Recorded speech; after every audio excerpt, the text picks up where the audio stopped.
What is happening, everyone? I am Max. Welcome to the channel. Today we have LP. We're talking liquidity providing part. I don't know how to say it. Duex. I always say Duex. Patrice, if you're in the chat, I think he's French. Let me know how to pronounce it. I just thought it was a cool word, and actually one of my favorite albums was. You know what? I can't remember, but it had something to do with that. Anyways, welcome to the show. Today we have Sloth on. We have him on for the next two shows before the holiday break. Fun stuff, right? He's gaining his popularity back after he went into a cave and came out very slowly. Just one little bit at a time, just very slow moving, just very slow, sloth-like almost. Anyway, it should be a good show, and he knows about Hedron. So if you have any question on that, we do Friday. We have a Hedron ecosystem update AMA deal, and that'll be the last show for a few days over the break and stuff. So hopefully everyone's out there doing okay, and you're having a good getting ready for the holidays, getting ready to relax and enjoy the show, which seems to be going on at the Senate hearings and all that stuff too. But anyways, we'll be back for more Hedron later. But if you have the questions now, you can ask them. Feel free. Say out to the chat before we bring our special guest in. The Schwans is in the house. Please clap. Yes, just like that's the meme. What was it? Jed Bush meme? Yeah, very, very funny. Very funny. Yeah, I did forget to send Sloth the link, so I appreciate he tells everyone publicly that about that. Godfather J6, good to see you, man. It's been a while. Good to see you in the chat. Hex Molly. We're gonna go real far today. It's gonna be good. It's gonna be good. And yes, we're doing it live. We're doing it live today. Without further ado, welcome to the stream, Clip Sloth. You have no audio. You have negative audio. Negative audio. I think that's silence is deafening. Oh, there it is. There it is. Yeah. The slow appearance goes to Crypto Sloth. That was a real funny joke there, Max. I didn't get it. Am I slow? Is that the joke? Is that meta jokes that come within the jokes, and then actually that's just a counter joke maybe. Yeah. Anyways, welcome to the show, man. It's been a while. Yeah, dude, it has been a while. Dude, it's been a while since I've been live like on anybody's channel. I've been pretty quiet on mine too. That'll change soon, but I'm glad to be back. Glad to be live again. I wasn't even thinking because I've been busy and stuff lately too. So I was thinking, I don't think I've seen a lot of people go live lately. So I'm just going to go ahead and assume the Sloth hasn't been either. So there you go. You answered the question. you made my assumption correct. Yeah. Poppy. Hex Molly. He likes the what's jokes. Up, Hex Mole? Throwing is it Hex Mole or Hex? I want to say Mole every time because of chicken mole. Hex Mole. Hex Mole. It's like guacamole but with hex. Yes, he's throwing tomatoes. So I think that's a good thing if you get tomatoes thrown at you for jokes. Definitely a good thing. What's going on, man? I've been pestering you for a week or two. Well, first, to get the schedule straight because you're such a busy man. And second, to be like, do you have something to show these people? Because I'm just here to talk to the chat. You know, I talk every once in a while. But I think the LP session we had with me and Sam and Stoic, that went really well. That really gave the we went through all the basics. We went through Uniswap and all that stuff too.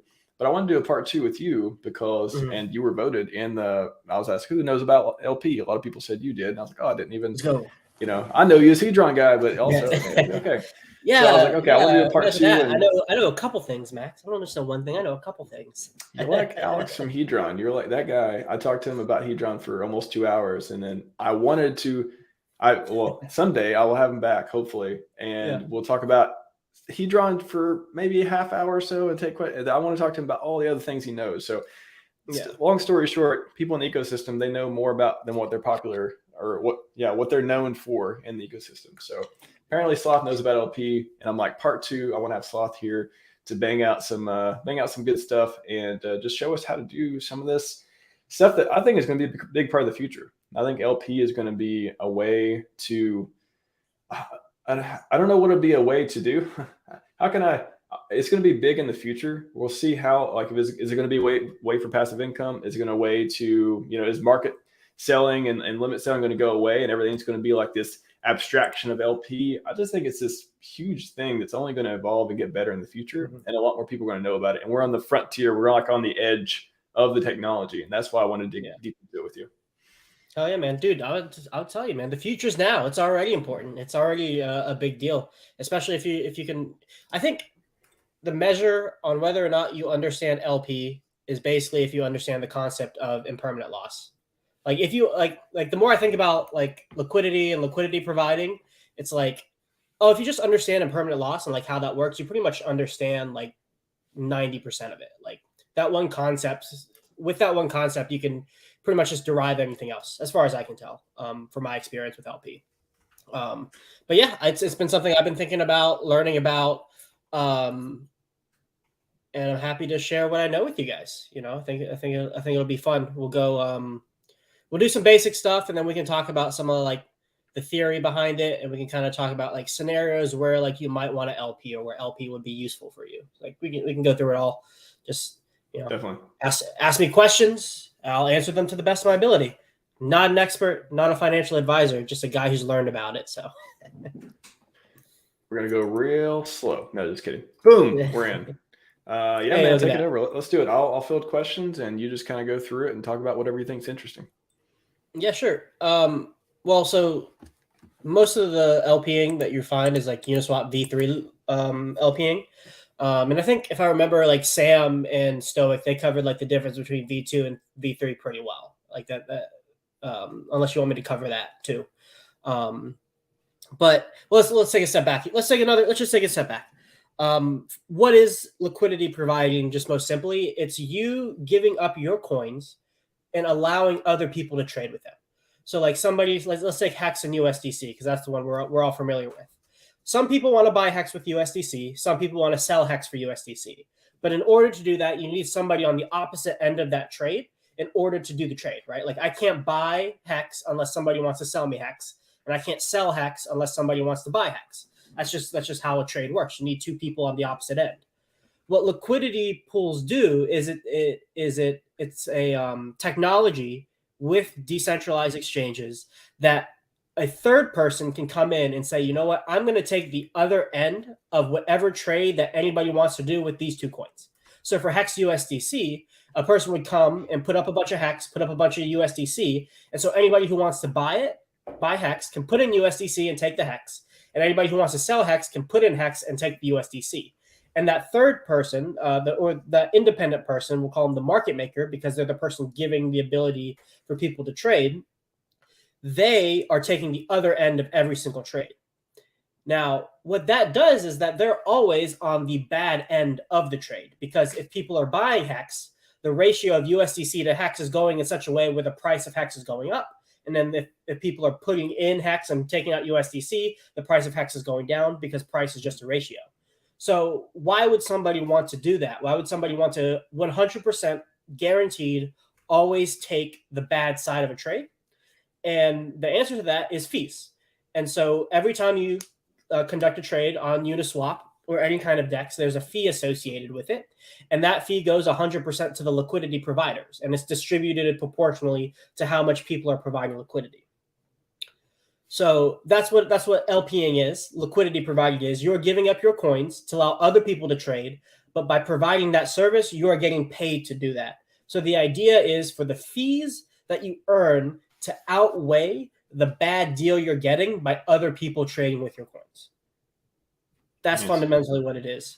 Now, there are two different versions of decentralized exchanges that are popular, and both of them were popularized on Uniswap.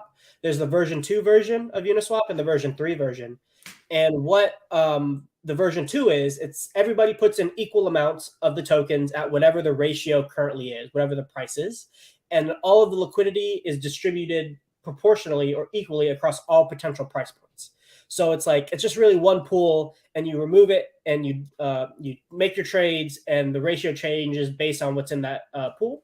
What V3 does is it allows you to set where you want to put your liquidity. So say Hex is $1, just hypothetically, Well, you can put your liquidity, instead of putting it 100% at 50-50, you can change it where it's like, okay, I want some of my liquidity between 80 cents and 90 cents, some of it between $1 and $1.10. Like, you can choose exactly where you want to put your liquidity.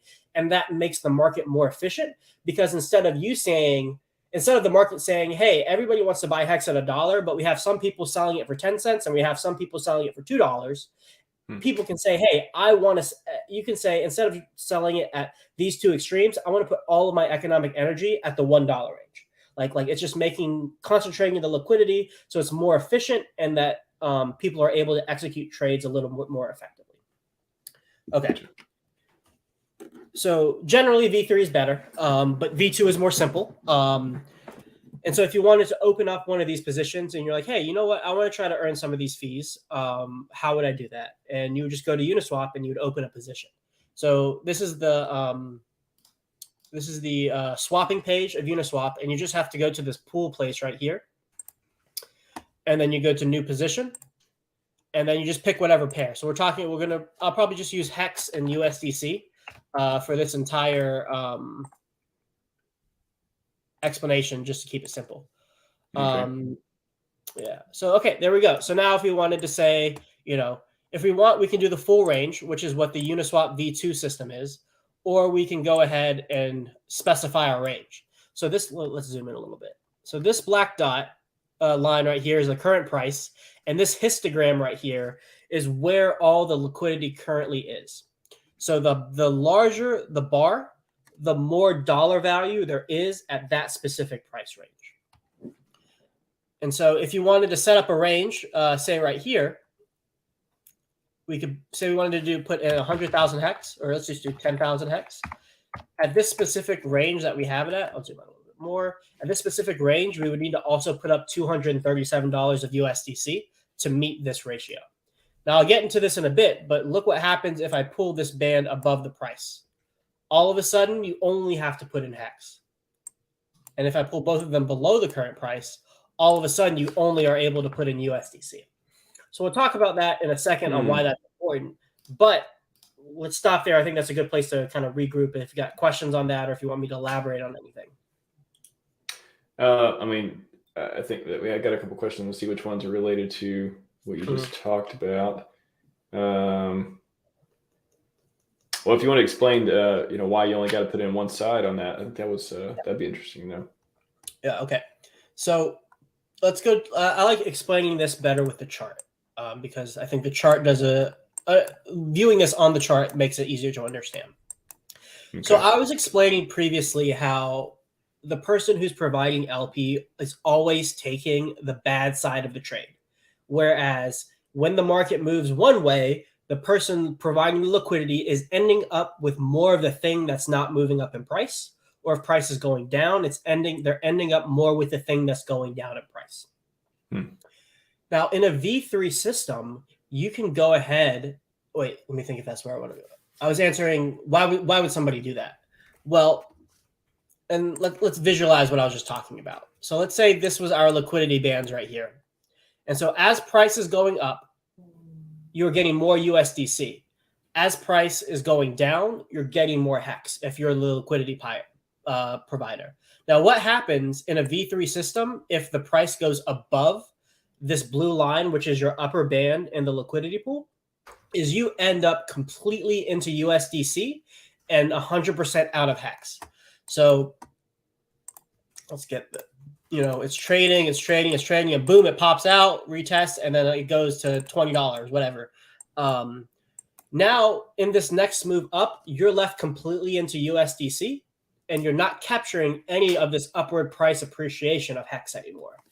That is the example of what impermanent loss is. You have sold out of your coins based on the range that you've set.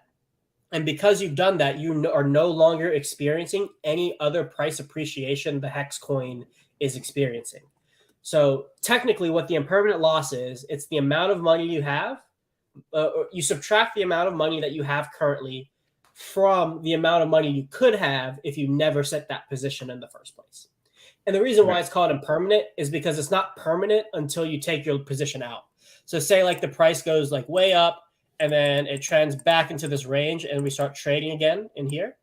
It starts trading back into here. Well, your position is now earning fees again because people are trading with your coins again. And it wouldn't be permanent if you didn't take out your LP up here and you let it crash back down here. That's why it's called impermanent, because it's not permanent until you take your LP out. Okay. Gotcha. So when you can take advantage of this by pre-assigning a price range that you want to either buy coins or sell coins out if it's outside of the range. Because when you set a liquidity range and the price is within that range, you have to pair the two coins, in this case Hex and USDC, at the same rate as like the average price within this range. So you have to pair up at some percentage of both coins. But say, and let's change the color here. Let's go here. Let's say we wanted to sell our Hex, when we go at the all-time high. Let's say we wanted to sell our Hex somewhere at the all-time high. So right here. We can take our Hex that we want to sell at this price, and we can put it completely into here.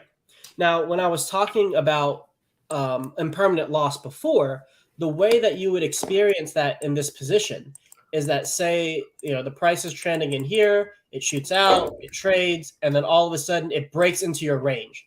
So what has happened when the price breaks into a range where you've only put Hex on the top side, you are taking the opposite side of the trade, as in somebody is buying Hex for that lower band price. So you're giving up your Hex and somebody is giving you USDC right now.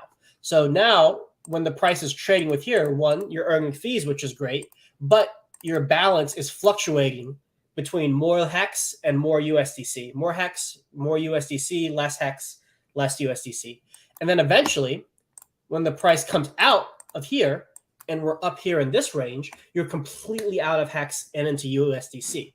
So you've effectively sold your coins at this range while earning fees for the time at which it was trading within those periods of time. So that's using impermanent loss by only setting your coins on this histogram right here at the top of the price. So it's just 10,000 Hex above where the price is at. People are buying your coins at that price when the price gets there. And if the price goes higher than that, then you're completely out of the coin that you put in and you're into the other coin. In this case, you're completely out of Hex and you're completely into USDC.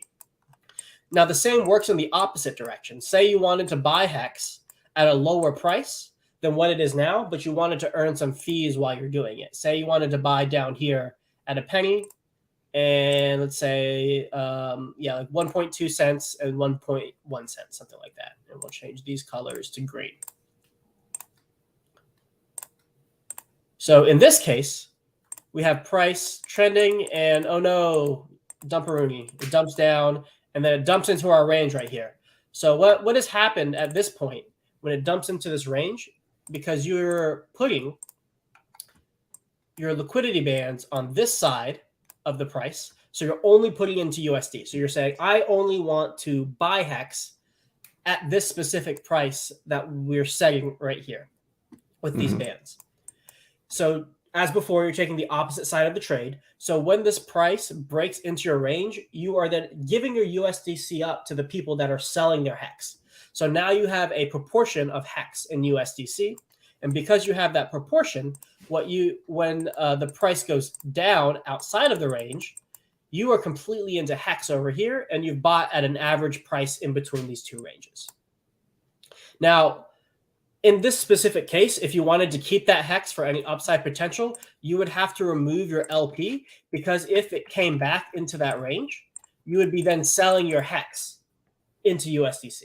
So that's very important. If you want to, go ahead. As I say, is that why you hear people? They pulled LP for this or that position. Is that in reaction to some of the they just wanted to sell one part of the coin, or what are some of the reasons they do that for? Wait, say that question one more time. So when people pull LP positions, is that because they want to keep that good price for the coin? Like what are some of the reasons that somebody would pull LP? Yeah. So that's one of the reasons why you would pull LP, because the way in which the impermanent loss has worked out it is in your favor to no longer experience impermanent loss going in the opposite direction. So in the specific case that I just outlined, you were trying, the scenario I outlined was you were trying to buy Hex for this given price and you wanted to earn fees while doing it.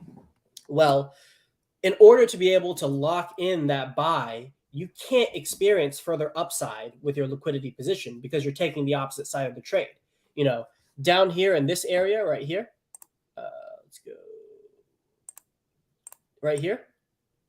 You're completely into Hex. But if the price comes out and it comes up here, you're completely into USDC. And does that depend on the motivations of the people providing LP? Yes, exactly. Yeah. It depends completely on the motivations of people providing the LP. So some people could say, hey, I just want to earn fees. I think the price of Hex is going to go down to 1 cent and it's going to trade in this range for so long. I don't care about Hex. I don't care about the upwards price appreciation. I just want to capture the trading fees that are associated within this range that I think it's going to trade for a long time. I'm going to set my USDC here and I'm going to let it go. And when it goes above the price again, I'm going to take my money back. I haven't really experienced a loss because I just put in USDC. That's what I wanted. I wanted to maintain that dollar value. And I've collected the fees on top of that. Now, the risk for that is if the price goes lower. Because if the price goes here and then say it just tanks down to, you know, multiple zeros, then that person is now holding a coin that is going down in value. So they're losing. That's where the risk is for that specific scenario. Gotcha. Does that make sense? Yeah, I was just thinking because you know sometimes you see LP was pulled, even Hexwell. Sometimes will say, oh, all this was pulled, and everyone's like, oh, why? You think that's people who have motivations trying to get at a certain price? Yeah, so let's talk about it another way. Like you can play like whale games with LP, and let's go ahead and delete all this stuff. I like drawing it out because it really helps visualize it. And I found like some of I've had a couple of consultations where I like explain LPing and like the visuals have really helped. So say you have a position. Well, say you're a whale, and you want to try to earn like a bunch of fees, but like you also want the price to go up at the same time. Because there's a counterintuitive, there's a contradictory nature to having both of those desires. If you want to earn fees on LPing, you want the position to stay within a range. And when you provide liquidity in that range, you're making it harder for the price to move in any direction. Think of the more liquidity there is, it's like moving through a thicker substance. So as liquidity goes up, it's like moving through like molasses. As liquidity is going down, it's like moving through air. It's like the thickness and the amount of momentum it takes to move price increases with the more coins that are available to be traded at a certain price. But the LPers are earning more fees. So let's take this area right here. We had a decent amount of trading in this area right here. So presumably like this is a level of resistance in the future when price is going up. People will probably be selling here. So if we think that, we can be like, okay, let's put a range here. And let's put a range here. I think, you know, we have previous price action here. This is some kind of psychological level. We'll probably get that in the future. So let's say that happens, price goes up. Let's get the path again. We get price go up exactly like this, just straight up. That's how crypto works. And then it gets into the range. So we're in the range and we're trading, and that's awesome. Cool. We're making fees.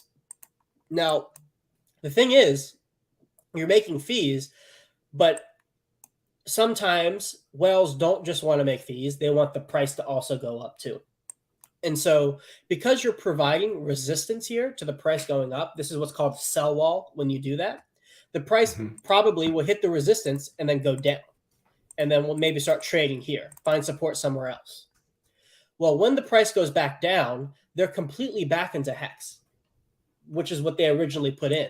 And if they're a large enough player to stop the trading happening at this range, what happens if they remove it? That molasses turns into air. So when the buying comes back, all of a sudden we're able to break this level and the price has gone higher. So the whale has stopped the price moving, collected fees, the price has gone down, they've gotten full exposure to price appreciation, they've removed the thing that was causing the price suppression, and then they just allow the market to move in the direction it was going. So that's kind of like a whale game in a scenario that can be played by somebody with enough economic energy, and if they wanted to make fees. And the same goes in the opposite direction. They can place like something down here, and then they have a lot of hex. And so what they do is they put some USDC here to buy it, and then they'll like dump the price down into here. And then maybe what they'll do is they have a liquidity position here, but maybe they'll have even another position up here, right? So they'll have another one that's preventing the price to go up so that they can earn fees in this other range down here. And then whenever they're done and they're like, you know what, I'm happy with the fees, I want the price to go up, they just take it out, and now price can skyrocket again. Very simplified version, but like this is the big picture stuff of like what kind of games you can be playing if you have enough economic mass. And I'll go off on a quick tangent about that because I think it's important for us to understand. You know, with those of us who understand the way in which like T-shares work, the future, the potential of the potential of the amount of inflation that we're going to be able to get in the future by obtaining T-shares now, these kinds of options are going to be available to us in the future. So by being a more educated market participant, we can make the market more efficient and do things that are beneficial for a greater number of people. And this is something that Access Alive talks about too. That's one of his goals. And like, you know, I definitely share in that ethos where like I want to be as educated as possible. And then I also want other people to be as educated as possible so that we can all experience mad gains together. Benevolent LP. Exactly. Benevolent LPing. But all right, that was a lot. Let's see what the chat has to say. Any questions on any of that? Yeah. There's an interesting one here. So Jerry asked a question: do you get PX at the snapshot if you're LPing? Yeah. So technically, yes. Like what's going to happen is the pool that you're in gets copied over to PulseChain. But two things to consider. First, the automated liquidity bot. The automated liquidity bot, I forgot what it's called, that Richard's going to have. He's going to pull all the liquidity, like drain all the liquidity and put it all in PulseX. So it's the most liquid exchange.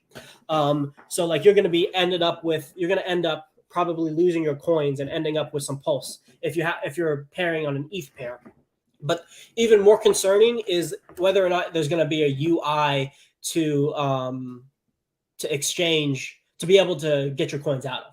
Because on these positions, like for V3, you have an NFT that you can redeem for that LP position. But if you can't access that NFT with a UI, if there's not a UI for you to interact with it and you don't have the technical ability to go interact with the contract yourself, like to write up that code yourself, you're just going to be locked out of your funds. So this is actually very important. When we get the PulseChain launch, if you're providing LP, it's definitely in your benefit to pull that ahead of time to make sure that your copies are safe in your wallet. Yeah. So that's why it's not such a big deal, is because it was beneficial to pull your LP before it even happens anyway. So yeah, it's not like we need some new product or PulseX needs to provide this feature to like save people from it being in no man's land, like that kind of thing. It should be pulled off anyways. Otherwise, it's going to get diluted by the AMM bot. Yeah, exactly. So it's each individual person's responsibility to know what's happening and to position themselves accordingly. And but actually, that brings up a really interesting point about what's going to happen to the liquidity of Hex on Uniswap when PulseChain is launched, because a lot of the big players know this. They want access to their copies immediately, and they don't want to have to rely on somebody else or risk the AMM bot removing their liquidity and then being left with pennies on the dollar. And so leading up to the PulseChain launch, it's very possible that we have a very, very thin liquidity pool, because people are pulling all their liquidity, because like people providing liquidity in Hex probably know what's going on. And so like I was saying before, the less liquidity there is, the lighter the token is for price appreciation, also price dumping too. Like it works both ways. Like thin liquidity means more volatility to the upside and the downside. But if you pair that with the idea that people might be like, hey, last call, like get your Hex before if you want your copy, like you pair thin liquidity with a fundamental reason for price for buying, you get a situation where it's possible like the price of the token can go really high. It's an interesting storm of events. That's what I was going to ask. What, there's got to be people thinking about this who have positions, and I think everyone wants to see a mega hex pump. Is there a way to manufacture it? Like, what is the scenario where, if you pull liquidity, is there a way to pull it where people can buy it, but they can't sell it? Is that pulling like the one side of it? That's called a honeypot, Max. I meant in a legit way. Yeah. I'm not saying anyone do this like in a weird way, but I'm just saying, like, if there was this, if we know PulseChain is coming and everyone providing liquidity, I got me thinking about honeypots. I was like, I didn't even mean to even think that way. But like, is there a more I guess ethical way to have a pump in this way? Ethical honeypot. Well, I mean, the LP providers can do whatever they want, right? Like, it's not like it's. I mean, it's not going to be like. So when I think of honeypot, I think of it being, it's gone, rub, all that stuff. So is there like a legit way to do this? You think people are thinking about, because it could create this? This is like the perfect time to create that mega pump with Hex. Like how would you even do that? How would you create that pump? Yeah, like what is the scenario like where all that comes together, and do you think we could see it? Yeah, I mean, like, I think that's what I just described, like fundamental buying, and then like if whales want to be cheeky, they just start like dumping USDC into the pool, where like with really thin order books, really thin liquidity, and then like we just go to the moon. Like that can happen at any time. Like there's nothing stopping it outside of like, well, the only thing that would stop it is like the prices are just so juicy. Like let's get crazy. Like let's say like Hex like gigapumps to $10, right? Like from wherever it is, like if it's under $1 and then a gigapumps to $10, like people are gonna sell. Like that's what's gonna happen. So like it's just gonna be offset by like the ridiculousness is offset by the ridiculousness, because at some point you can't like it's too good of a deal to take up. Right. So you don't think it'll be just like this like straight up hockey puck thing? You think it'll be like, okay, up and then people sell and then yeah, like, but the swings will be very drastic because there's little LP. Dangerous. So like, yeah. So like, it could be like a swing trader's dream in a way, because like more volatility means more opportunity. And here's another perspective to look at it at. When there's less LP, and presumably right now we're talking about a situation where there's more volume because people are buying and selling because of the massive volatility, the people who are providing LP are actually earning a crap ton of fees. And so it's like, how much do you want to risk your PulseChain sacrifice to get these crazy amount of fees in the lead up to it? And that's like the equilibrium of liquidity providing in the first place, because it's like there's thin LP. So we'll start with the assumption that there's thin LP, price is volatile, price is moving a lot. Price is volatile, there's trading means volume means fees attract LPers. LPers come in, and then now volatility goes down, right? So like the lack of volatility, the lack of LP almost begets more LP, because in a product that has product market fit and that like actually like is not like in jeopardy of dying, because as there is volume, there's opportunity to earn money there, which will incentivize people to come and LP for. I don't know. I think that made sense. Well, even in the scenario where you still need people buying it, that $1, $2, things like that, and if they've seen it at 3 cents forever, what is going to make? Is it even within liquidity books? Like, what is going to make people? Is it just the FOMO aspect of it? We think it's just going to keep going because the LP got pulled and these well games are going on, and this like perfect storm scenario is playing out. Like, is that like who you think that's gonna? We're going to have plenty of buyers even at crazy prices because of that? Yeah, I mean, at some point it'll stop. Like at some point the market will say this asset is too high in price, and then people will stop buying it because they're like, I'm not getting a good deal. I don't want to buy it anymore. And then that's when the demand starts going down. And so if the demand starts going down, then the magnitude of sells increases independent if the sells are actually increasing, right? Because it's an equilibrium between the two. So then what happens at that point, and you see it on the chart, it's like price starts to slow down and the velocity by which the price is going up starts to taper off. So the slope of the curve starts to taper off. And this is basically like Richard Hart's thing about saying like Bitcoin fell out of its parabola, right? Like its base formed a parabola that defined a slope that was essentially a representation of the rate of change of buyers to sellers.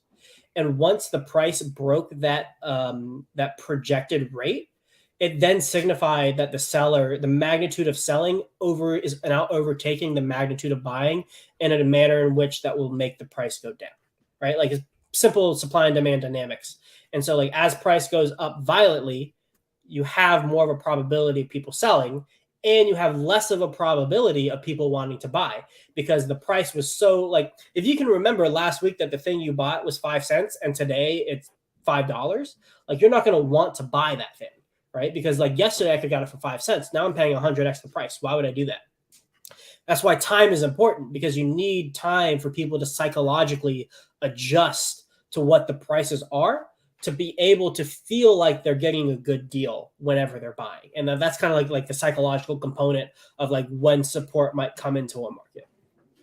Well, yeah, so I don't know if I answered your question exactly. That was no, I love digging into this. I didn't even think we're going to cover across the topic, but just it's interesting to look at the LP angle of it.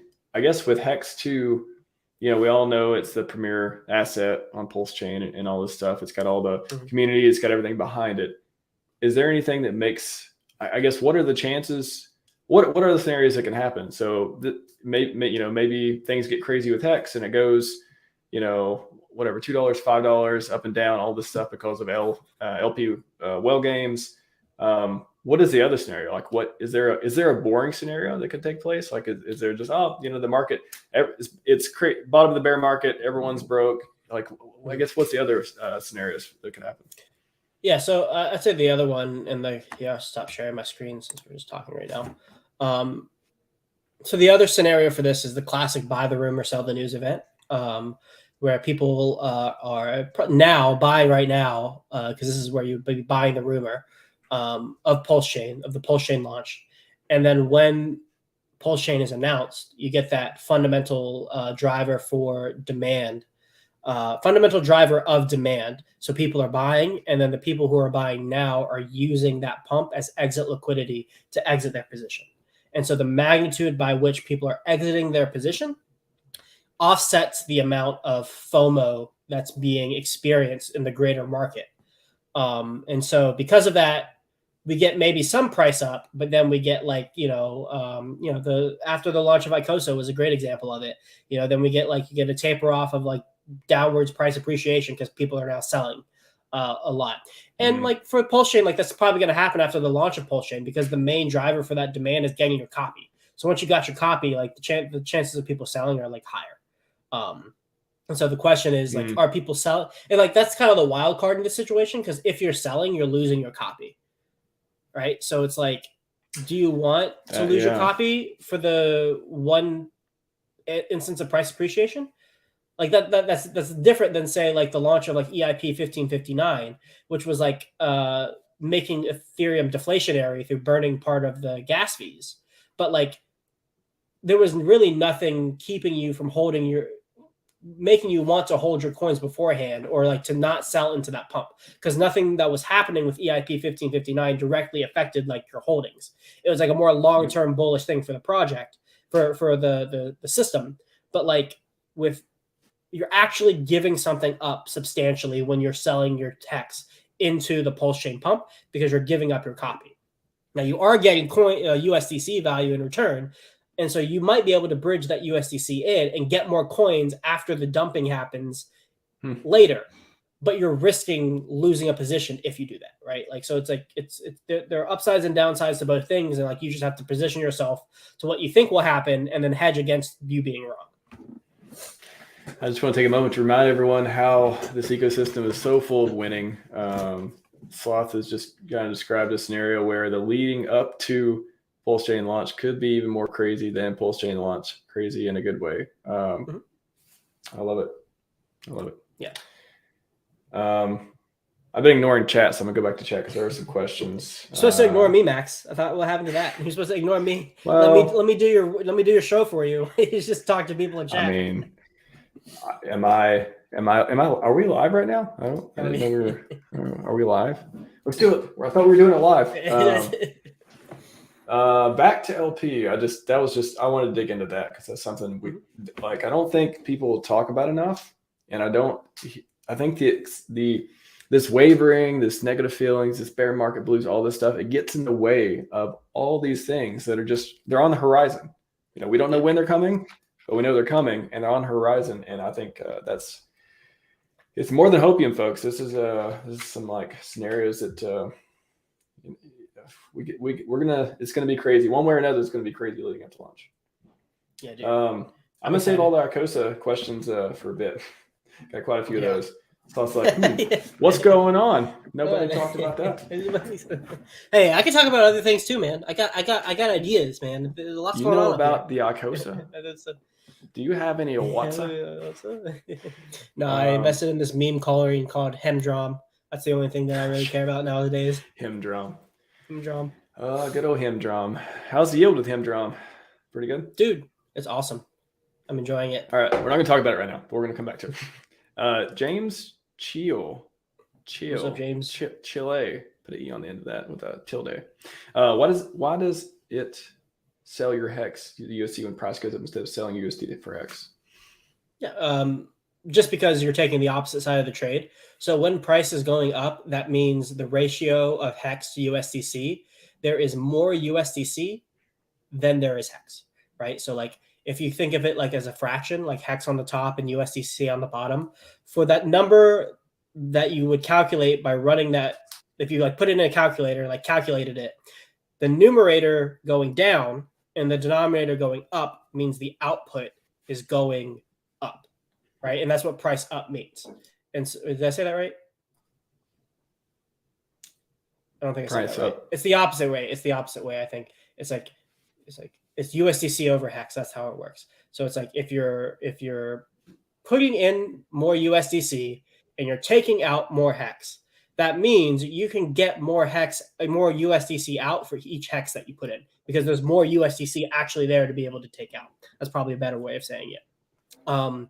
And so because you're the liquidity provider in this situation, James, people are taking your hex and they are giving you USDC.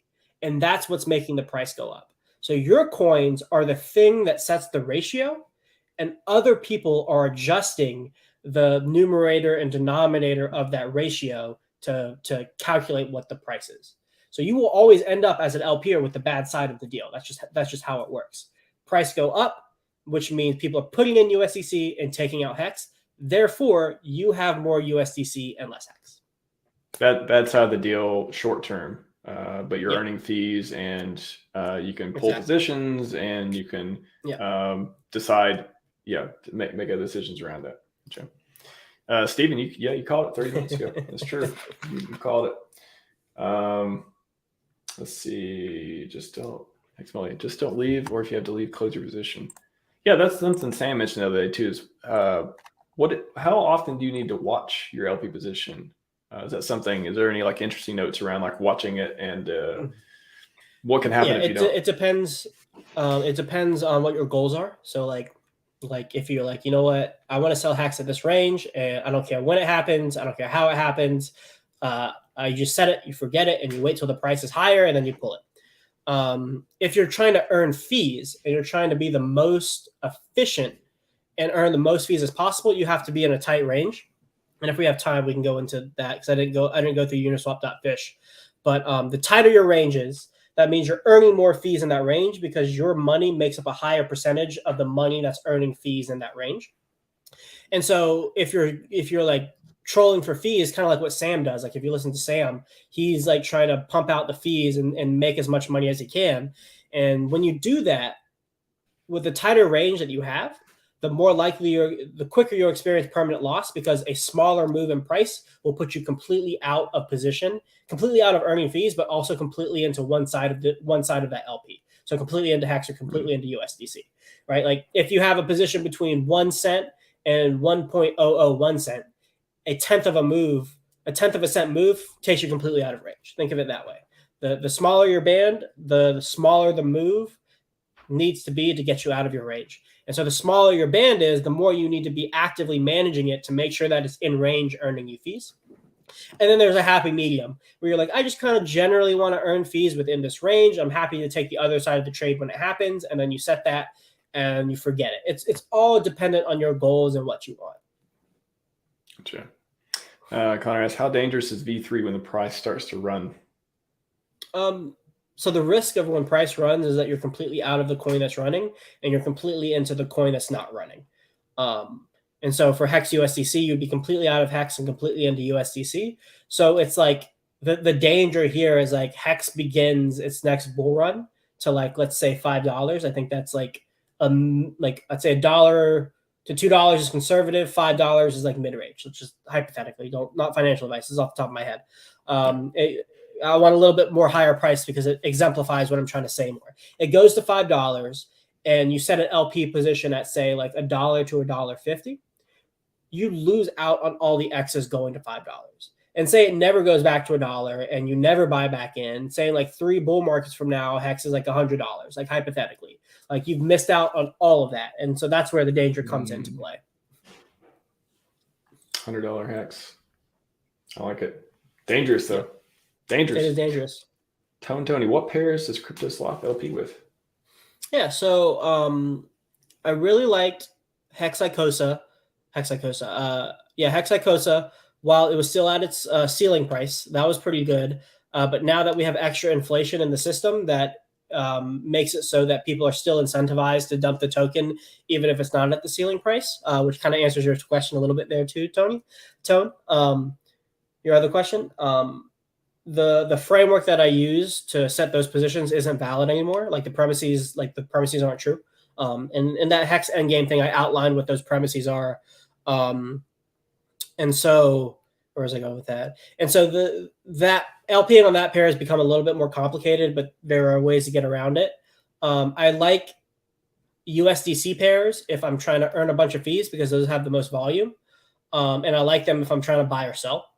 And then if I want a more long-term position where there are 2 coins, and this is another thing I didn't mention, the biggest question you should ask yourself on whether or not you want to LP with a coin is whether or not you're happy to be completely into, if you're happy holding one or other of the coins for a long period of time.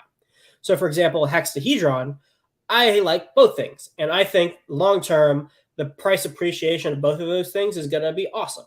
And so because of that, if I hold more of one or more of the other for a certain percentage of my bag, I'm not upset with that.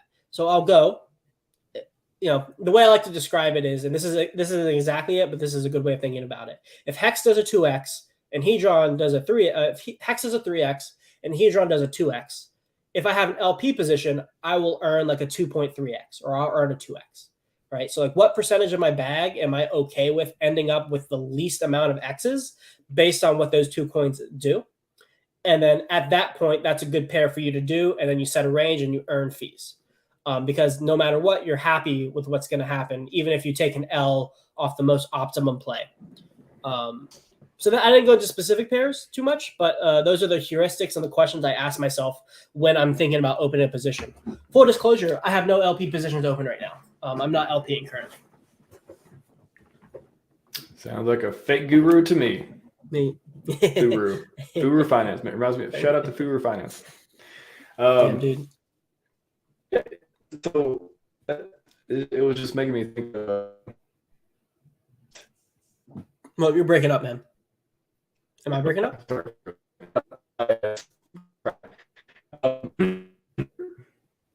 Please stop screens. I'm getting a little spinny face for a second. Sorry. Oh, there you go. There you're back. When you decide to do LP Probably for your the pairs VPN. you like, gosh, I'm not on VPN. You're right. If you were I'm using Tor right now. Your internet connection would have better.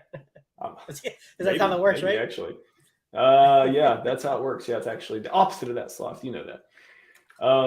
So if you're LPing 2 different pairs and you like both the pairs, what incentive do you have to LP for USDC Hex, for example? Like, why do people even do that? They think the price appreciation, or because there's more volume there. There's more fees, right? So like when you sell, what do you think about when you think about selling? What are you selling into? USDC, dollars, right? Broken financial system. Yes. Exactly.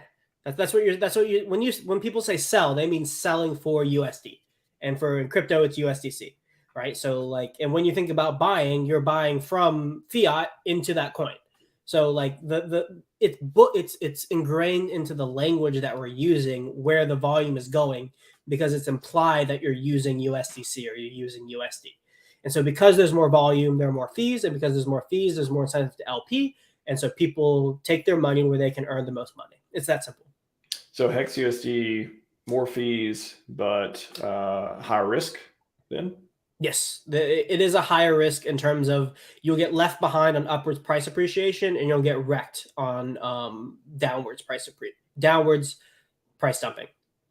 And Hex Icosa is, if you believe in both projects, you believe in the long term, then it really doesn't matter. You're just providing liquidity for other people to swap in between. Exactly. But less fees than you would the major pairs when people were selling. Yeah. And like that's kind of the dream with this crypto stuff, in my opinion, is like my bags are so great in like US dollar terms that like I can't sell my coins. Like the money that I have is bigger than the liquidity in the pools. But because of that, even though the value of my token is worth more than what I can pull out, it's still valued at that price. And so the percentage by which I can yield on those things is derived from that quote unquote inflated or like fugazi price. And so the fees I can earn become really, really high. And because I have a lot of coins, I can earn a lot of fees, right? Like that's like really, in my opinion, like the dream in crypto is to be able to have crypto and earn a just crap ton of yield from it because the price has gone up so high. And this is the cool thing about Hex is that like you're able to get that percentage of the inflation now. And then you can just project into the future what other people will be, what the faucet of inflation will be in the future. And so you're able to predict your ability to have that inflated percent of the system relative to future participants because of the way the inflation mechanism works. Are you sure? And the same applies to Hedron and Icosa. You sure? No, yeah, no. Like a Stockholm syndrome, something like that. Like you're okay 100%. Not selling for a long time. That's who told you that was a good idea. Weird. My mind, man. My mind told me. I thought about it. Critical thinking told me. I read some books. Oh my god! I came across the Ty Lopez interview he did recently. I love that dude. He's that's one of the most hilarious dudes I've ever seen on the internet. I never watched it before, but I seen it was like the rise and fall of Ty Lopez on the iced coffee hour. I watched Alex Hormozy was on there the other day, so I watched that. And okay, this showed up in my recommendations. Like, okay, I'll check this guy out. I didn't even remember. I think I remember a long time ago seeing this, but I didn't remember the Lambo in the books, the knowledge meme that he's so famous for. And I watched that video today. I was cracking up. Yeah, dude, this is the funniest thing. Like, check out my black Lambo. But you know what's really cool? Knowledge. And it's got all the bookcases. Knowledge. But seeing him like now explain the story of how he even made that video, and then I went and watched the video, I was dying laughing. Yeah, I think it was intentional. Like he did a pretty cool thing. Like in terms of like social media marketing, it's pretty genius. Of just like there was a time where you could not get away from like a Ty Lopez ad. Like they were everywhere. He essentially like just was able to buy a crap ton of views and then like all directing it way back to his channel. And it's actually really impressive. And it's impressive because the meme is so funny. Like the meme of essentially Ty Lopez is an idiot. Like it's like a Furu idiot basically. And yet he's getting all these views. It's a funny story. It's you can learn a lot from it. I respect the hustle. Yeah, I recommend anyone interested in Ty Lopez and hearing his story, watch the Iced Coffee Hour interview with him. Just came out, and it's really. I mean, you listen to him, you're like, wow, this guy's really smart. Super interesting life story, and his hustle with ads and making money and doing YouTube stuff was just impressive. Like exactly what he said. I think we're left. So this is back when we were talking about the Pulse launch and the Hex LP and stuff. I think we're left weird pairs. Do you think that'll be a thing too? We'll just have like, you can't sell Hex, USD style. You'll be like, okay, if you want to get rid of your Hex right now, you have a great ratio with Icosa or Hedron or something like that. Yeah, that's exactly it. There's only before we have a bridge to bring in like ETH or like USDC from Ethereum or other chains. There's only ratio trading. So it's only like valuing your PulseChain copies with PulseX and like within the other PulseChain copies. So like it's a pretty advanced game you're playing there because you're trying to guess what the future ratio of the coins are going to be once they've been assigned a hard USDC value, a hard USD value. But yeah, it's like, oh hey, do I value 1p hex for if I can I trade my 1p hex for 5 PulseX? Is that a good deal? I don't know. Let's find out. like you just don't know. I actually wait. One of my I don't know if you ever saw one of my original streams was about ratio trading on PulseX. It was like my third or fourth stream where I did a presentation on that. Yeah. Oh yeah, that's when ratio trading that would be the timeline. It was all the craze back when we thought mid-May was the big time. I was going to say that most people will probably just do this hodl and not get wrecked because ratio trading is, I would say, for advanced users. That's the way to go. I'd say for that, like 5-10% of your bag max to do that. I have no problem with people taking a part of their bag and like essentially gambling with it, right? Like that's fine. Like it's not a big deal as long as you're not jeopardizing the entirety of your portfolio and the entirety of your future with the crypto you have for it. Like take some shots. And you know this with all your mental models and self-help stuff. Like it's the iterative process of making mistakes and improving is the way in which you actually get better and make gains, right? So like if you're not risking things and you're not taking a chance to learn from the market by participating in the market and taking that chance of failing, you're never going to be a better market participant in the future. Yeah, I'll just say I love how this ecosystem, it gets everyone to lock up coins. It gets us to stake. It gets us to do all these healthy things. However, when these big events come, now all of a sudden everyone's excited. I want to make a move no matter what it is. That's what I'm afraid a lot of people are going to do is just, learning and being a part of it is good. But I think, what you mentioned too, make sure you don't wreck your own back. I hope people don't go out and just take, I think this is the best ratio. I'm going to get a good deal, and they trade it, and then they keep trading. I think these events really incentivize people to trade, and most people suck at trading. So when they trade, they learn, but they also hurt their pocketbook. And something as precious as hex and something as precious as everything else. I guess the natural market cycle works out. It goes from people who make good decisions, who don't, who wait, who can't wait, all that stuff. I prefer not to trade. And but these events, I mean, everyone's going to trade a little bit around launch. It's just be careful. I'll say that. Free speech. How low LP could be upside hard or downside hard or anywhere in between? Yes. Low LP equals more volatility, and it's both directions. Thank you, free speech. Thanks, man. Yeah, I'm scrolling down. A lot of good comments. A lot of alpha. A lot of Hedron going on.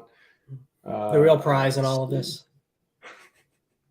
Everyone, I'm purposely ignoring the Hedron stuff for now because we'll get to it very, very soon though. I think we'll finish up with the Unifish thing, but I think it's gonna be really interesting. Sloth can throw it up anytime he wants, but just scrolling here. What's up, Hexodl? How's it going, man? Now this is great, man. This turned into I thought it was gonna be a really boring stream, but it turned out to be a good one. Wow. Thanks for the confidence, man. I appreciate it. I don't know. I got this sense when we were DMing that you're a little worried that we're not going to be able to talk about anything. I don't know why. I was like, I think he's worried. I think he doubts me. I think he doesn't think I can bring it. It wasn't that. It was. I was just like, please don't forget about LP demos. And then I was like, I know he's super busy, and I know he's fucking cleaning people's teeth right now and all that stuff. But please, for the love of God, have some good demos today. Do not take offense to me reminding you about the demos. That's what I was thinking. In my 5 minutes, I thought about it. Every day, I'm like, just please God, let Sloth show up demos.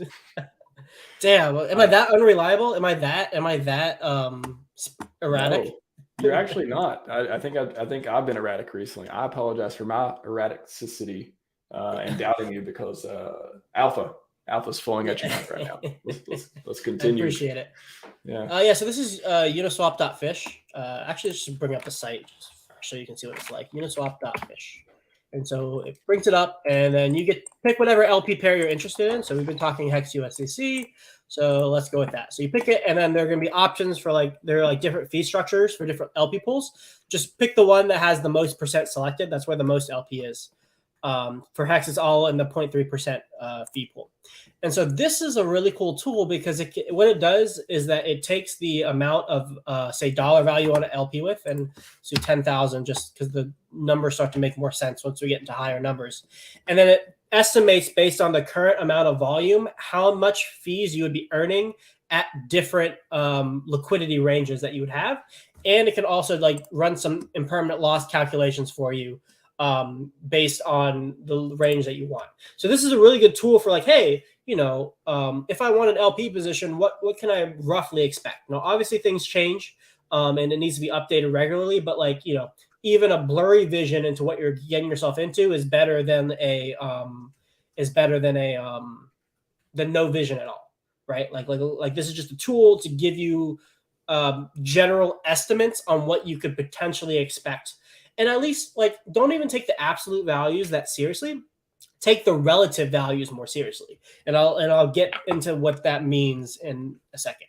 So remember how I was saying the shorter bands that you set, the higher fees that you get. And so if you you can adjust the LP bands here. And actually I like to do toggle pair because it makes it so when you adjust this one, it moves the right one. This moves, it moves the left one. So you'll see as I move the bands closer together, the fees start to go up.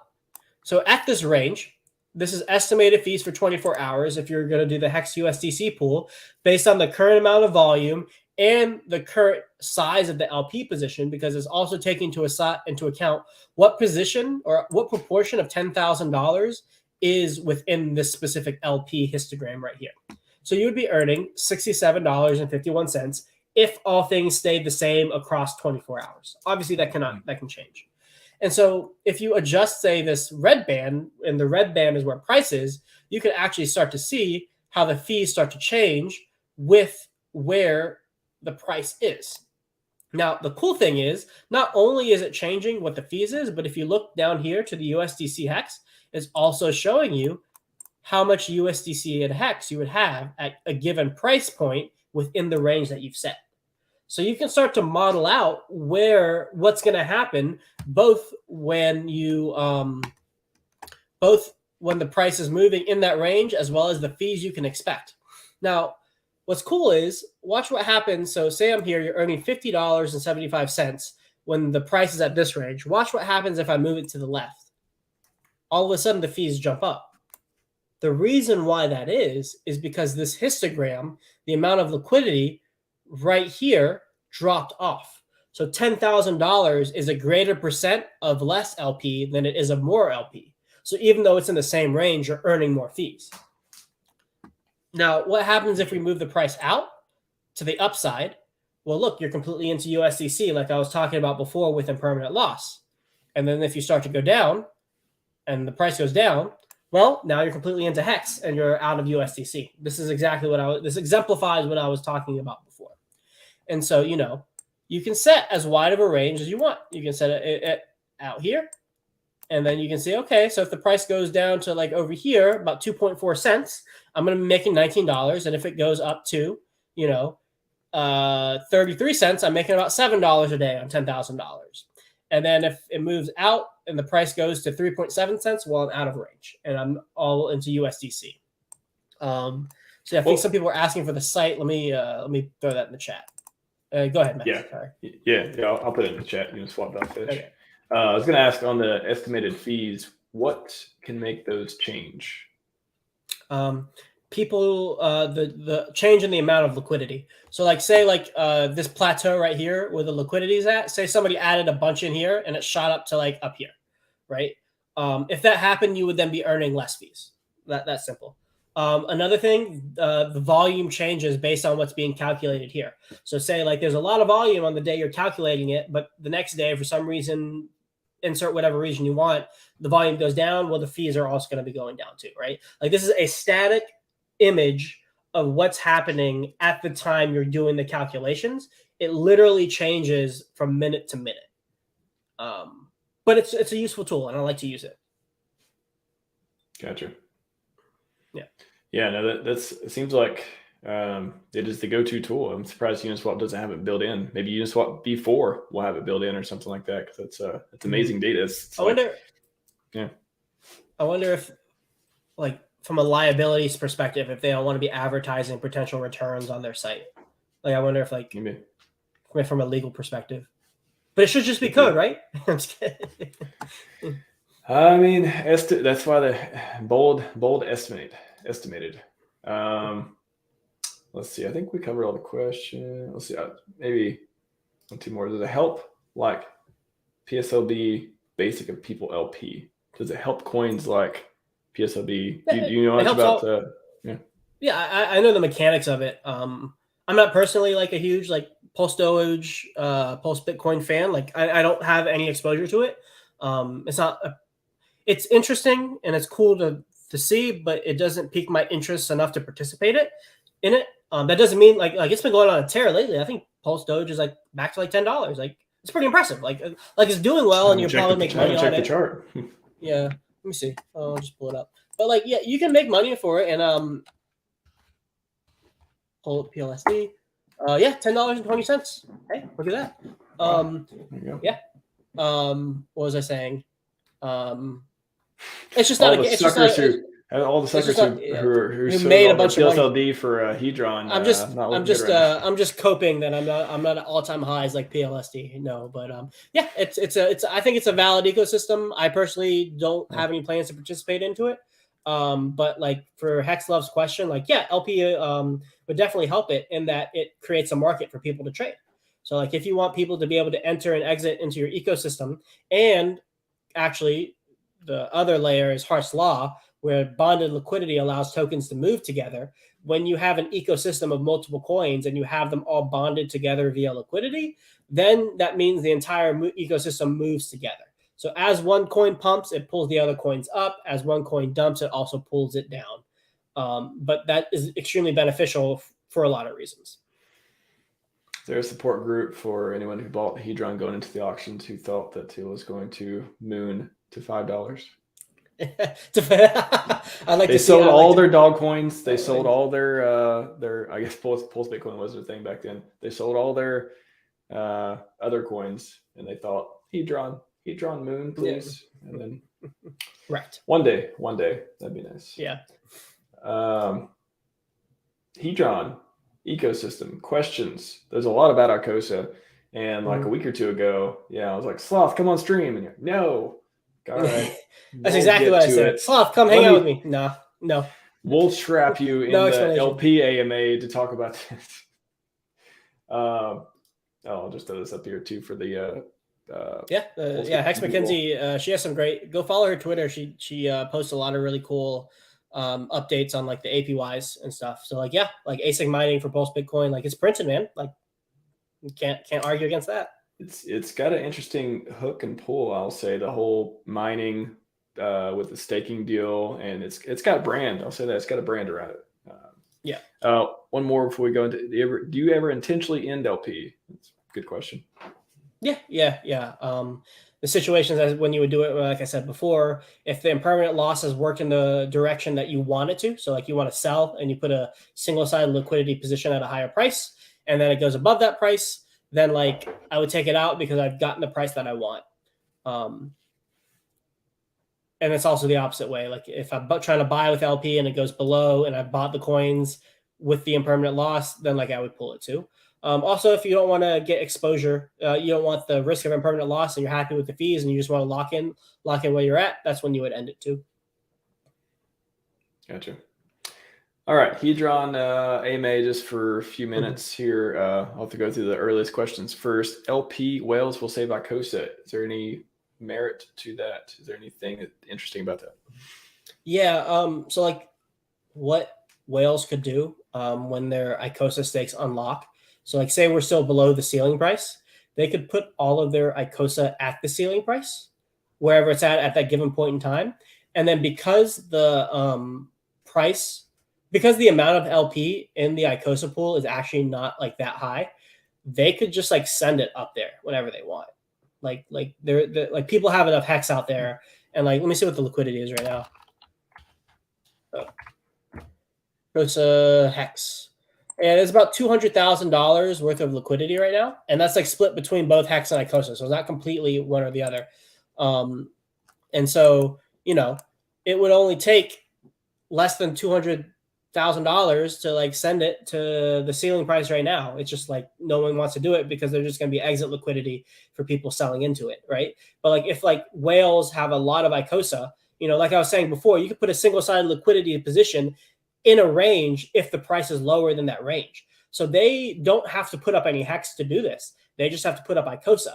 And then if they buy the token into their LP range, like I was saying before, like where that thick amount of liquidity is, it's much more, it's like molasses. It's much harder to move. So once you get in the range, it's much harder to get out of the range. So they create like a thick wall. They buy into that wall in a manner in which it's very hard for other participants to sell out of it. And then now they've essentially locked in the ceiling price at that specific point in time, and they just have to dynamically move it as the ceiling price goes up via the t-shirt rate going up. That's how that would work. Well, so yeah, the question that's been on people's mind for the last week or two is why Icosa half price now? So why people sell Dr. Sloth, why Icosa ceiling dumping? Yeah, so you just briefly explain like what happened, why is the price so different now, and why that's natural or not? Yeah. So it's dumping because there's more inflation, and the way in which this inflation is being introduced into the system, people are actually incentivized to sell the inflation immediately. So like a lot of people got really good deals on the HSI auctions and I was talking about this before on my streams, where it's like, if you could put in $1,000 worth of Hedron and get an HSI from the auctions that has $1,200 worth of mintable Icosa, you're going to do that, and you're going to mint the Icosa, and you're going to immediately sell it, right? So there's this difference between the amount of the dollar value of the bid and the dollar value of the underlying Icosa that exists within the liquidation auctions. And if people are getting that deal, they're going to sell it. And so inflation is being introduced in the system because people have essentially arbitraged the Hedron and Icosa right there. Now, that's okay. Like that's part of the system. That's like part of the incentives of the system. If people are getting that deal, then they're going to take it. What's happening is Hedron is being burned, and then to be able to take advantage of that deal, you have to give up that hex stake. So it's another iteration of Hedron being burned 90 days in the future. So it's like Icosa is taking a beating, but what it's doing is it's absorbing the negative externalities of Hedron until essentially it's no longer incentive. The price is so low of Icosa, it's hard for people to let me think how I'm going a little deep into this. Let me wrap it up a little bit before I go too far. Essentially, it's like when the price goes too low, the probability of getting a deal like that goes down as well. So the inflation turns off for that specific mechanism. I can go to more specifics later. And actually, I'm saving it. I'll save it for your stream. And I'm putting together a big stream myself where I go over a bunch of metrics. So I'll stop there for that. But essentially, Hedron is being, by Icosa dumping, Hedron is being burned because of it. And as well as more Hedron in the future is going to be burned because of it. So like Hedron is getting all of the positive benefits of Icosa dumping, which is like part of the dynamics of the system. Yes, definitely want to dig into that. Maybe on the Friday stream, or sounds like you got some other stuff set up for it too. Yeah. Can we cover the hyperinflation of Icosa forecast of future inflation, and that goes to use of Icosa coin? One fear of Icosa is we already see a negative premium already. Yeah. So I think, and this is what I've seen a lot, and maybe some of this is my fault in the way in which I've described the Icosa ceiling price before, and that maybe I have unrightly described it as the Icosa price should be at this level, or that if Icosa is not at this price, it's failing. The Icosa ceiling price and the Hedron ceiling price are kind of the same thing, and are very analogous in that It's just a point for arbitrage to occur if the price goes higher than it. But nobody is that upset because Hedron is say like 15x under its ceiling price, right? Even though there is a ceiling price there. Well, Icosa, it's kind of the same thing, right? Like the ceiling price, because we didn't have as much inflation at the very beginning, was able to be hit because there was not that much out of it. There was not that much of it out there. And people had to exchange their hex stakes for that Icosa. So if you get a certain price of that Icosa if you get that Icosa for a certain price in terms of hex, you're not going to sell it for anything less because you just bought it at this price. Why would you buy something for $1 and then a couple days later sell it for 50 cents? Like generally that's not going to happen. But now, because more inflation is coming to the system that is not specifically from the HSI buyback mechanism, that creates more opportunities for people to sell into a profit. And so if you can sell into a profit at a lower price, that just means more sell pressure is going to hit until we get to that price where it no longer makes sense to. Like all the supply and demand dynamics I was talking about like 45 minutes ago apply here as well. And there's nothing inherent to the dynamics of Icosa for it to stay at the ceiling price. It's just a cap on where the top of the height of the price could be. Now, the flip side to that, and what I was talking about in my like hex endgame stream, it's like I just shielded that in the chat, by the way. Yeah. I was like, this is an epic stream, and I went on your YouTube to find it. I was like, what is the name of that stream I watched? That was just so good. So yes, epic in-game stream. Yeah, the hex in-game stream, and like some of the premises I was just trying to justify like why price might stay at the ceiling, and it was basically like what was I saying? Why people would buy it up to the ceiling is because people are so enthusiastic about Icosa staking that they want to buy Icosa at a discount to be able to stake it. Like that's why. And so if people don't really care to stake Icosa sufficiently to buy it at a certain discount, then the price is just going to not be at that price. Like the price is going to be lower than the ceiling price, right? And so it's purely a reflection of how people are feeling about staking Icosa. Feeling about staking it as in they want to keep staking it or they don't want to keep staking it? They want like it's kind of like with hex, like how much of the inflation do you want? And it's the same thing with Icosa. How much of the Icosa inflation do you want? The more you want, the more Icosa you're going to buy. And the more people that want that inflation means more people buying the token, meaning that price will have a higher like psychological floor because more people are trying to get that percentage of the inflation that's being doled out to everybody. Was the thought that would balance that out better would be that the Icosa it's being staked, inflation's happening, but it's locked, so it can't be sold. Was that supposed to, be the savior for it, or was there this always like this looming thing that could happen? Well, I wouldn't. Well, this was always a possibility, and we were all taught. Like, if you go back on my streams and you go back with like GIF and like anything Hexecutioner has done, there's like DeFi Thought has recorded a lot of the previous Icosa chats. We were all talking about how probably when the auction's live, Icosa is gonna dump. We all talked about it. And the thing that we were interested to see is whether or not it would come back quickly. Like we didn't know. And we all thought, oh, well, maybe it might. Like we're gonna have to see. Like I thought there was a chance, and like obviously what has happened is the answer to that question is no. Like we're well below it, like by 50%. Where was I going with that? But we were all talking about this possibility, so this was like a well-known thing getting into the system. Now maybe some of the language that I used before might have been inappropriate, or like maybe not explaining it. I was explaining it in a way that it was like a hard ceiling where like it had to stay here. And if I did do that and I gave someone that impression, I'm sorry. But yeah.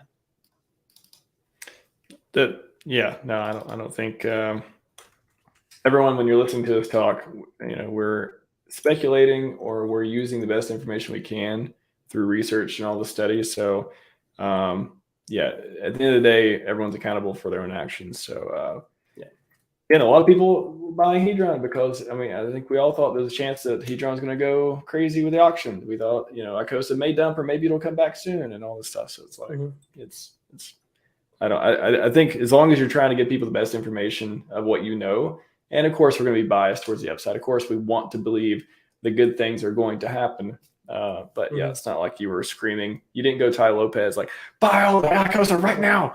Like it wasn't that kind of thing. So shout out to Ty Lopez. I'm going to finish watching that interview. It's super good. Maybe tomorrow I'll finish watching it. Just making a note real quick. What needs to happen? Making a note for the Hedron. Everyone come back Friday. We're going to wrap up here in a few minutes, but come back Friday for the ecosystem interview. It's going to be really fun. I will say, like, now is the time to accumulate Icosa if you want a long-term position of the future Icosa inflation. Because just like the hex inflation gets exponentially more difficult to obtain as the t-shirt rate goes up and subsequently the hex price goes up, it's the same dynamic for the Icosa inflation. So if that's it, like if that's a game you want to play, and if you value Icosa, Hedron, that system, and you want to be a bigger player into it, like the time to accumulate is on the discounts. That's all. BTFD seems to be the message for Icosa. Great. If anyone wants to type in BTFD on YouTube, there's an excellent video from 2017 market that is pretty hilarious. I hope those guys are still all right because they made it right at the top of the market 2017. Excellent video, though. Excellent video. That's a beautiful top signal. when the music videos come out, that's when your barista is telling you about Bitcoin and the music videos have reached all-time high. Yeah, that's true.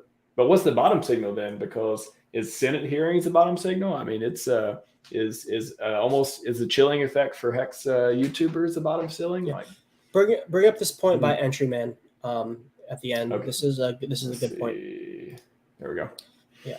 I don't think people realize how little auctions go for under Icosa R price at the moment. I've been active in auctions since day one. And yes, there are some that slip through, but most people are getting it for, and then the next part, cheap Hex t-shirts. And this Entryman explained it very well in that as the Icosa price, and this is we'll get into this Friday, and I'll get into this with visuals on my stream too. As the price of Icosa goes down, you're less likely to get a deal for the Icosa ceiling price, but now there is a delta between the Icosa ceiling price and the cost it would make to make the stake if you bought the Hex off the market today. So people will be bidding it over the Icosa ceiling price because they can still get a deal relative to what it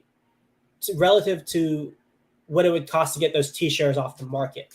And so that's going to help turn off some of the inflation in Icosa because people aren't buying it to recycle it. They're buying it to hold it. So that's less Icosa inflation from recycled HSIs, which helps make a bottom. Because what makes a bottom is what we were talking about this before. You know, people are done selling, and so the magnitude of the demand increases. And one way to decrease the amount of selling is to decrease the amount of coins that are able to be sold, decreasing the amount of inflation. So it's like as the price of Icosa goes down, its inflation is actually dynamically decreasing based on the arbitrage incentives of the HSI auctions to help it find a bottom more easily. Not to guarantee that it will, but like the dynamics are switching to make it more likely that a bottom will form. There you go. There's a little bit that I was going to hold back on that, but I figured he brought it up. Entryman brought it up, so I'll say it. Yeah. It's getting chilly in here, but you brought the heat. I'm warm back up. Look at this flame behind me. Other side. I'm feeling warm now. You guys get that hot alpha. We'll wrap it up on this. Bespin is Hex, says Hex HODL. That kind of plays into what we talked about earlier on, Hex, things getting crazy around PulseChain launch. If Hex goes crazy, and that's due to liquidity, all that stuff, what happens to the rest of them? What happens to Hedron? What happens to Icosa? Do you think they follow suit? Do they go in different directions? What do you think? Wait, sorry, say that again. Like when up the PulseChain launch, let me rewind the stream. So Hex, maybe it goes crazy because the LP being pulled, all the stuff like that. What do the rest of the coins do up to the PulseChain launch? Like what is Hedron? What's Icosa? Like what do you think? We're seeing $5 Hex. Does that mean is Hedron on the same trajectory? Like what is there any what do you think is going to happen? Yeah, probably. Like I think, So I have a theory that like Hex is going to act like Bitcoin does to the rest of the crypto space, but for like its own ecosystem, and it's like abstractions and derivatives where like when Hex is pumping or like when Bitcoin is pumping, it sucks the air out of the room for the rest of the crypto market. Like everybody's paying attention to Bitcoin and everybody's trying to FOMO into Bitcoin, and actually everything kind of takes a little bit of a beating because they see that the main thing is moving and they don't want to get left behind. So I imagine generally, and this is not really specific to PulseChain thing that we're talking about, but like in general, when Hex makes this move, nothing else is going to move. It's all going to like sit and watch because it's like the Mac Daddy of the whole ecosystem. But for the PulseChain launch, I think like coins like Hedron, Icosa, even like all the Maximus derivatives, and even like Pulse Doge, Pulse Bitcoin, they'll all see some price appreciation for people wanting to get their copies. Like the people within the community are like, last chance to get my Hedron copy, last chance to get my Maxi copy, let me buy it. So they'll have their own level of demand. Well, and some people speculated that maybe the OA wants to do parity with the pairs or something close to it. Maybe there's a little bit of premium on one or the other. That certainly sounds like it'd be in the best interest of Hexicans if they are the benevolent well that is, on team win over here.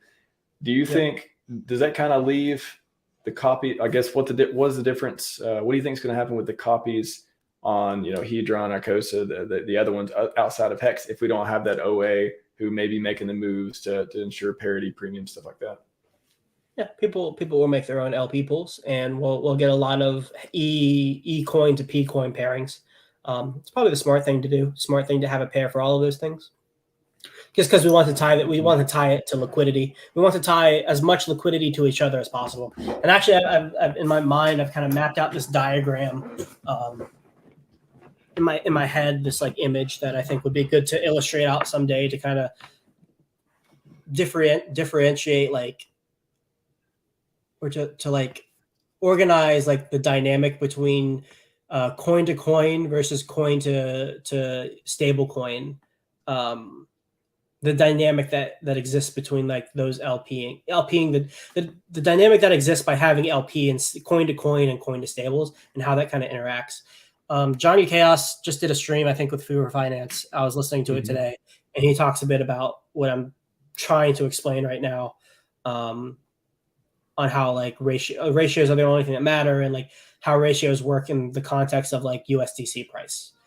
So there's like a visual that came to me like one day that I think would be good to illustrate out, but I don't have that anywhere near ready for publication, but just something interesting. Well, dude, yeah, definitely chew on that because that does sound super interesting. I'll take one more and we'll wrap up. What's up, Money Gang? Gotta pump it up. Even though you don't do that intro anymore, I still love the intro. I still have it in my head every once in a while. One more real quick and we will go. I know Sloth's tired, I'm tired, and we're going to see each other in 2 days anyways. So we will. Yay. So happy. I know, right? You're going to show up for demos on Friday? Do I need to message you about the demos on Friday? I mean, if you want demos, I can drum up something. If you're that desperate for content, Max, I can help you out. Don't worry. I don't know how to stake Icosa. Can you demo Icosa stake, please? Mi familia. Yes, I can. Please, mi familia, need you. You know what? I may have even forgotten how to stake because I ain't take mine out in so long. I forgot how to take it out. Maybe I'll just forget and I'll never take it out. Seems like a get rich quick plan to me, or get rich quick, slow, not slow. Get rich by forgetting you. It's kind of like I had Bitcoin on a hard drive, but then you don't throw the hard drive away. You just kind of forget how to use the system to get your coins back. You've hard locked yourself. You've hard protected yourself from yourself. You've permanently protected yourself from yourself. Unlearn how to you can never hurt yourself. We should popularize that.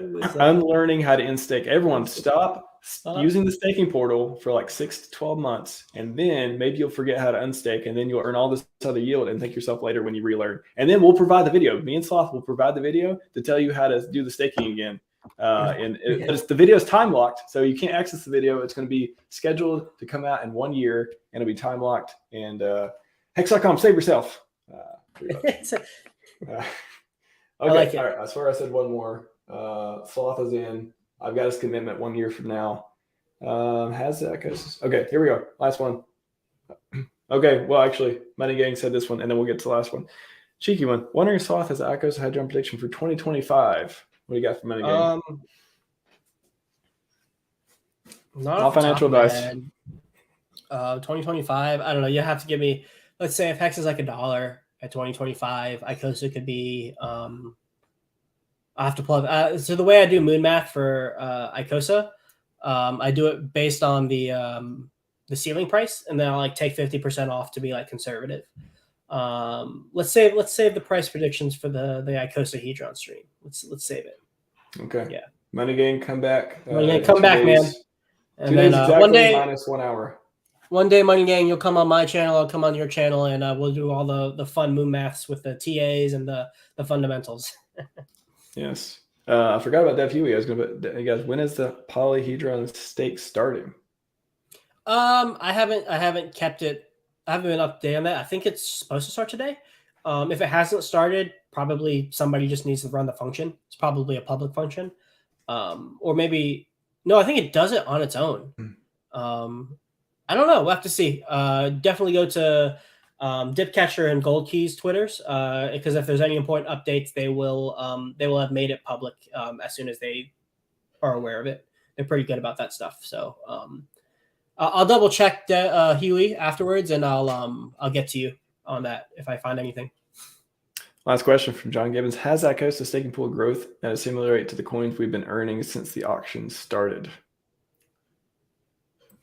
Oh, like the rate of change of like the people. Yeah, it has.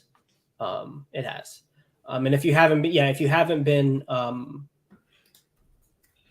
actually, I think technically it would have to, because if the rate of increase can't be more than the amount of inflation that exists, because most of the coins that came into existence before the auction started were staked. So pretty much everything new we're seeing added to the pool is from inflation, not people not staking and then staking afterwards.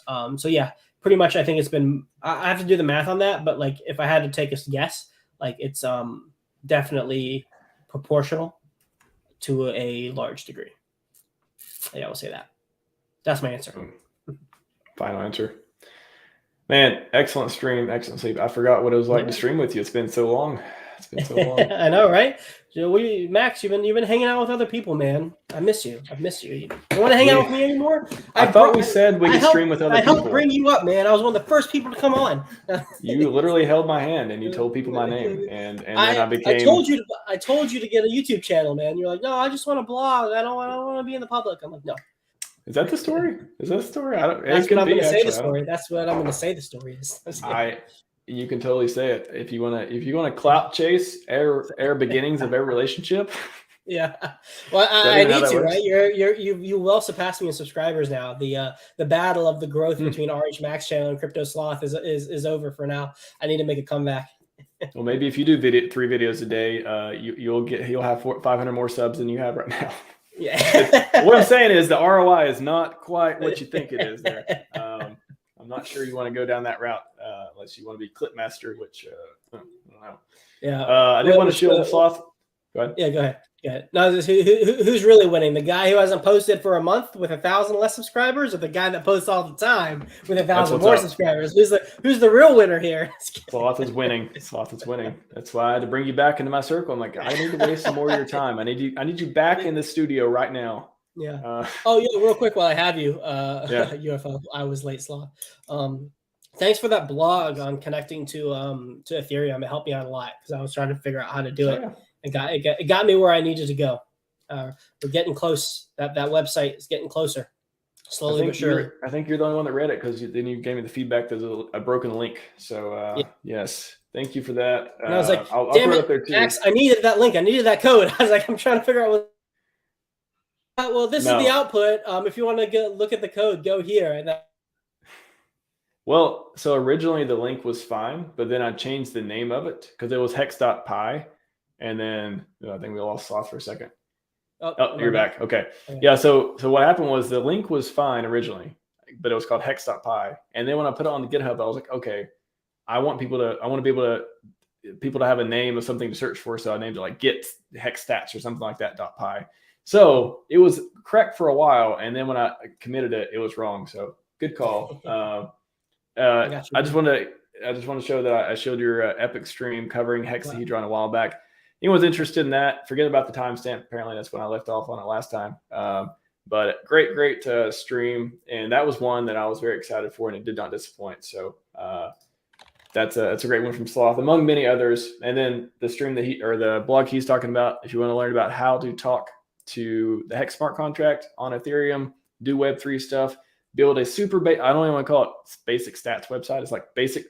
I mean, technically it is Anvil. It is a website, and then it is showing stats, but it's like not pretty at all. It's just like, here's how you get blockchain data and put it on a web server that is, hosted Anvil, all this stuff. So if you want to learn how to pull Hex stats out and do Web3 stuff and stuff like that, I did write a blog, spent a lot of time on it. There's code available. You can just literally put it in sign up for Anvil, put it in there, set up your Python environment, run it. It all should work. You just got to get an API key and all that stuff, but I talk about it in the blog. That was a fun one to do. I'm glad I got it in, because I knew Sloth was learning this stuff. GIF, everyone. I was like, okay, I come from sort of a dev background, traditional. I'm the dev of the group. I gotta know how to. I gotta keep up. These guys are never going to figure it out. Let me help them. And let me. No, I really want to make it easier. I felt like, okay, there's a lot of people in our ecosystem who may start getting, even whales starting to get into coding, Python, stuff like that. I'm like, all right, this is going to help a lot of people who I like in the ecosystem. So boom, bang, bam. We get it. Yeah, I appreciate it, man. I guess I haven't announced it. Strippers. Okay. That's the perfect name. It's the perfect name. Maybe just hex.strip. That'd be good too. Strippers.py. Yeah, maybe. Go ahead, Paul. I have been slowly building my own website where, like, the calculator I have on the Google Sheets stuff. I want to put all of that into like a website where you just input all the data you need, and then like it'll generate the out. So it's not like this big Google Sheet where you have to like figure out what's going on. It's like a smooth UI. I want to like make that. And then I also am trying to polish off some data science skills so I can visualize some of the ratios and like comparisons that I want to make. I want to put them somewhere too for other people to look at. So that's something that's in the works. No promises on when it's going to be built. No expectations, everybody. I know how much you invested into this, but no expectations of my work. But yeah, that's Slothcoin. When's Slothcoin launching? When can we sacrifice to get your Excel spreadsheet on web server? But I think I shared the preliminary link with you, and we have some some stuff is happening. Yeah. Right now, what I want to build is I want to be able to put in like the HSI contract address, and then it pulls all the relevant data, and then like remember that risk reward calculator that I have, where like I want that. That's what I'm working on right now. But I don't want you to have to put in the information yourself. I want you just to put the HSI contract address, and then it pulls it all for you. Like that's so much better than like having. Did Dipcatcher share any samples of the Hedron? Okay, I was gonna say, if you got the same thing, there's some good stuff in there. He gave me a good set of code to like just like a base function to like pull from the contract, and then like you can, as long as like the function can pull from as many contracts as you want. You just have to name one of the subsections of that function for one of the functions that's in the ABI.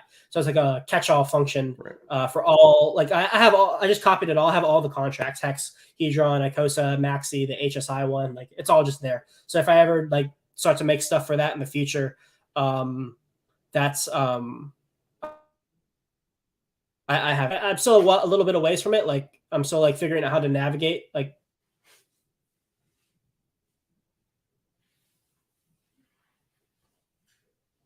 cut out for a sec. I'm back. Oh, you're back. All right, my internet's been cracked.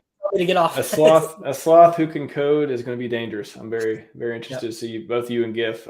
It's I think for me, coding is magic. It's literally like it is magic once you figure it out. Like, whoa, I can tell the machine to do stuff, and I can do whatever I want to do. I can just, if I can write it down, I can Google. I can control the black box now. I control the black box, not you. Dangerous. Thanks, man. Great stream. I'll see you in like 46 hours or so. And something like that. We'll go even harder. We're going to go harder. It's Friday, right? It's Friday. Yeah, Friday. Yeah. It's on your calendar. It is on my calendar. You put it on there. Sometimes I just go day by day. I can only focus one day at a time sometimes. Oh God, I gotta be sick. Let me call in sick for this one. No, actually, no one's ever What? did that yet. I'm actually surprised. No one's like canceled a stream because they were sick. So good. I guess we got a healthy But ecosystem. But yeah. all right, man. Everyone, go like, subscribe to Sloth's content. He's bringing the alpha in so many different directions, and we love having him on the show. And it's going to happen more often in the new year. I have a feeling. Yeah, I'm gonna, now that the semester's almost done, I'll have 2 nice weeks to work on my website. And even though I haven't been posting, I've been thinking a lot about like the direction I want to take my channel and stuff. So I have ideas, and I have like just building a new ethos on like how I want to take my channel. So definitely I've been silent, but I haven't slowed down, at least up here. Nice. Just like a fart, silent but deadly. That's me. Did not mean to make that correlation, but that phrase did pop in my mind. Sounds like some new stuff coming from Sloth in the new year. And silence is I got silence is violence going on. No, silence means stuff is happening, just like Richard talks about. There we go. Let's go back to Richard Hart stuff. Silence, when he's not tweeting all this stuff, that means he's working. So there you go. I'll run it back to there. And before I run out of things to say, we're gonna head it off. Come back Friday, everyone. Hedron AMA, actual Hedron AMA. This is just kind of like a side deal that's turned into 40 minutes of good stuff, actually. But Sloth's going to bring some more heat on Friday. And I'm going to be here to talk to you and to say things and try not to look stupid every once in a while. And so we're going to do Friday, and then we're going to go on break for a while, and we're going to see friends and family and have a good Christmas holiday. And I'll probably be streaming at the end of the month for at least one. I'll get one in before the new year, probably. Maybe a solo stream. We'll see. Until next time, Scivive and 5555, everyone.